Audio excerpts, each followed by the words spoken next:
Welcome everyone to the next part of our story, A King's Tale. In the home of Sir Ector, Arthur, the son of the late king, was spending his boyhood in happiness and safety. As he grew older, he became gentle, strong, handsome, and good like his father, Uther Pendragon. 18 years passed. Britain was torn by bitter rivalry. None of the fighting barons has managed to become the king.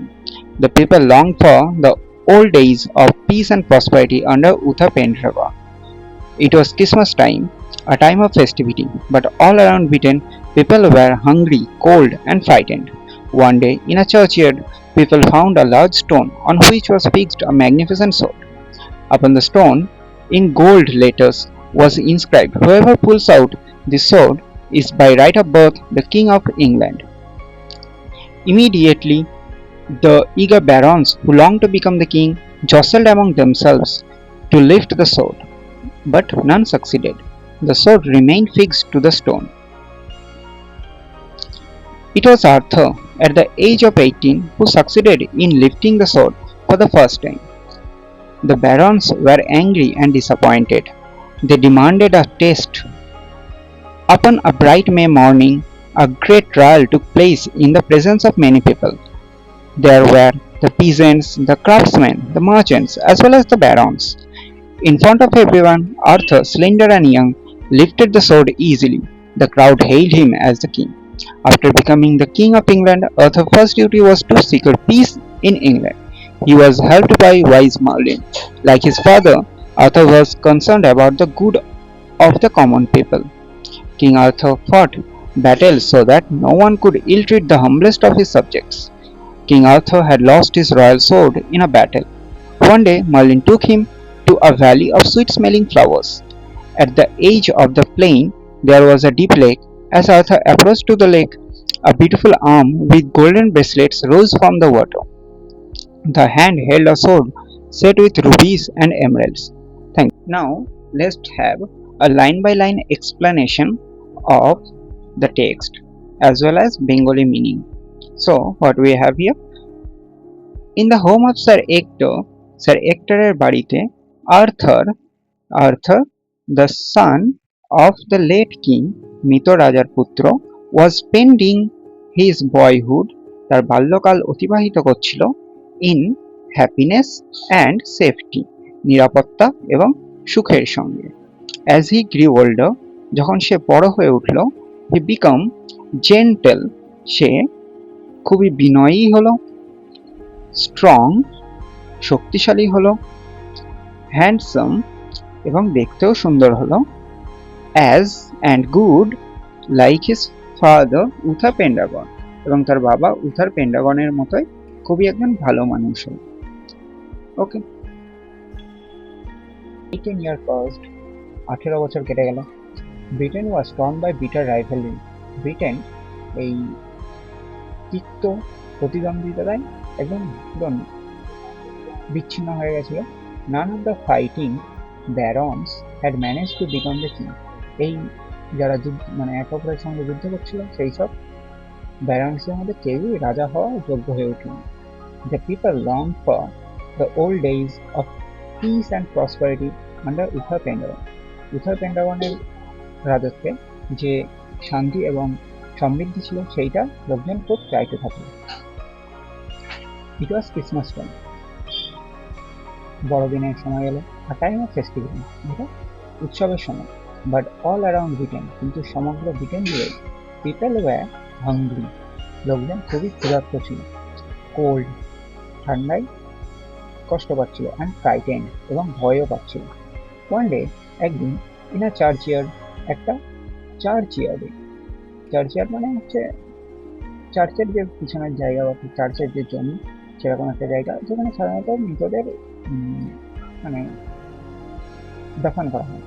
People found a large stone on which was fixed a magnificent sword, লোকজন একটা বড় পাথর দেখতে পেল যাতে একটা খুব সুন্দর হচ্ছে সর্ড ছিল, সর্ড মানে তরোয়াল। আপন দ্য স্টোন, তরোয়ালের উপরে, এই পাথরের উপরে, ইন গোল্ড লেটার, সোনার অক্ষরে বা স্বর্ণাক্ষরে ওয়াজ ইনস্ক্রাইব মানে খোদাই করা। তাহলে খোদাই করা ছিল, কি খোদাই করা ছিল? Whoever pulls out the sword is by right of birth, যেই এই তরোয়ালটা বাইরে বার করতে পারবে সে জন্ম অনুসারে বা জন্মানুসারে দ্য কিং অফ ইংল্যান্ড, সেই ইংল্যান্ডের রাজা হবে। Immediately the eager barons who long to become the king, সঙ্গে সঙ্গে যে সেই ব্যবসায়ীরা যারা হচ্ছে রাজা হতে যাচ্ছিল তারা জসেলড অ্যামং দেমসেলস টু লিভ দ্য sword, তারা নিজেদের মধ্যে মানে ঝামেলা করতে থাকলো যে এই তরোয়ালটা তোলা দিন, কিন্তু নান সাকসিডেড, কিন্তু কেউই সেটা তুলতে সমর্থ হলেন। The sword remained fixed to the stone, সেই তরোয়ালটা পাথরে এটকে থাকলো। ইট ওয়াজ আর্থার, এটা ছিল Arthur at the age of 18, 18 বছর বয়সী Arthur, who succeeded in lifting the sword for the first time, যে প্রথমবার এই তরোয়ালটা তুলতে সমর্থ হয়েছিল। The barons were angry, সেই ব্যারন্সরা রেগে গেল, and disappointed, এবং খুব হতাশ হলো। They demanded a test, তারা একটা পরীক্ষার চাহিদা করল। Upon a bright May morning, একটা সুন্দর মে মাসের সকালে, a great trial took place in the presence of many people, অনেক মানুষের সম্মুখে একটা তার পরীক্ষা চলল, ট্রায়াল চলল। There were the peasant, সেখানে পিজেন্ট ছিল, পিজেন্ট মানে চাষি ছিল। দ্য ক্রাফটসম্যান, ক্রাফটসম্যান মানে মৃৎশিল্পী, যারা যারা হাতের তৈরি জিনিস তৈরি করতে পারে, মানে শুধু মাটির বলে না, যে কোনো জিনিস দিয়ে যারা সুন্দর সুন্দর জিনিস তৈরি করে, চলে বাংলায় কি শিল্প দিলাম। দ্য মার্চেন্টস, ব্যবসায়ী, as well as the Baron, এবং সেই ব্যারন বা ব্যবসায়ীরাও ছিল। ইন ফ্রন্ট অফ এভরিওয়ান, সবার সামনেই আর্থার, স্লেন্ডার অ্যান্ড ইয়ং, ছিপছিপে চেহারার এক যুবক, লিফটেড দ্য sword ইজিলি, সেই তরোয়ালটা সহজেই উঠিয়ে ফেলল।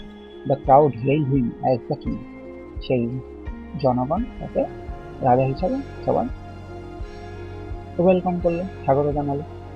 After becoming king of England, ইংল্যান্ডের রাজা হওয়ার পরে Arthur's first duty was to secure piece in England, ইংল্যান্ডে শান্তি বজায় রাখা, এটাই ছিল তার প্রথম দায়িত্ব। হি ওয়াজ হেল্প বাই ওয়াইস মার্লিন এতে তাকে সাহায্য করেছিল। লাইক হিজ ফাদার, তার বাবার মতোই Arthur was concern about the good of the common people, Arthur সাধারণ মানুষের ভালো করার জন্য সে উঠে পড়ে লাগলো। King Arthur fought battles, king Arthur বিভিন্ন যুদ্ধও লড়েছিল। So that no one could ill treat the humblest of his subjects, যাতে তার প্রজাদের ভিতর সব থেকে যে বিনয়ী মানুষ তাকেও যাতে কেউ হচ্ছে কোনো রকম খারাপ ব্যবহার না করতে পারে তার সাথে।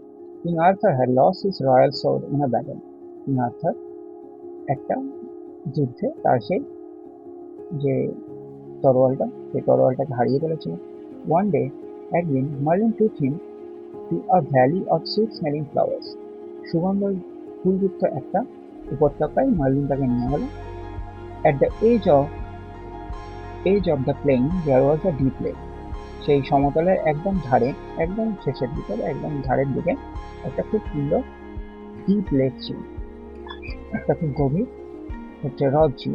As Arthur approach the lake, যখনই আর্থার সেই হ্রদের কাছাকাছি গেল, a beautiful arm with golden bracelets rose from the water, একটা সুন্দর হাত যেটা সোনালি কালারের একটা ব্রেসলেট পরেছিল, সেই হাতটা সেই লেক থেকে বাইরে বার হয়ে এলো, লেকের জল থেকে। The hand held a sword set with rubies and emeralds, সেই হাতটা একটা তরোয়াল ধরেছিল, যে তরোয়ালটাই রুবি মুক্ত এবং পান্না দিয়ে সুসজ্জিত ছিল। ঠিক আছে, এইটুকু হলো। এবার আমরা ওয়ার্ড মিনিংগুলো একটা দেখে নিই। এখানে আমাদের কিছু আছে, সবার প্রথমে আছে হচ্ছে ইনস্ক্রাইব। ইনস্ক্রাইব মানে right or curve words into something, কোনো কিছুর উপর হচ্ছে লেখা অথবা খোদাই করা কোনো কিছু, মানে কোনো কিছু খোদাই করে লেখা। জসেল টু পুশ রাফলি अगेंस्ट সামবডি, কাউকে একে অপরের সঙ্গে মানে ধাক্কা মারতে। তারপরে হেইল মানে হচ্ছে ওয়েলকাম, মানে স্বাগত জানানো। ঠিক আছে, with this we end our session today. See you in the next video. Thank you.